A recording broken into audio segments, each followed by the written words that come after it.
A heavy snowstorm swept New York City, blanketing neighborhoods from Queens to Upper Manhattan with thick snow, strong winds and bitter temperatures that disrupted travel and daily life.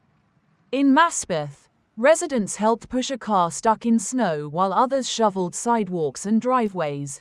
Across the city, buses ran with chains, snowplows cleared major routes and pedestrians navigated slick pavements.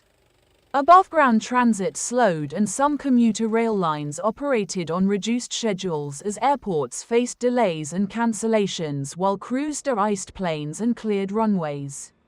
Officials urged residents to avoid non-essential travel, warned of hazardous wind chills and cautioned that refreezing could leave roads and sidewalks icy. Municipal crews prioritized main arteries, emergency routes and hospital access, with sanitation workers and plow operators working in shifts. Residential streets were slated for later clearing.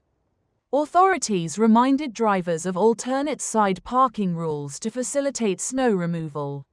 Schools in parts of the region shifted to remote learning or closed. Government offices adjusted hours and many businesses opened late or remained shut as commuting became difficult. Police responded to numerous mostly minor traffic collisions attributed to slick conditions. The city opened warming centers and dispatched outreach teams to check on people experiencing homelessness and other vulnerable residents, offering shelter, hot drinks and support.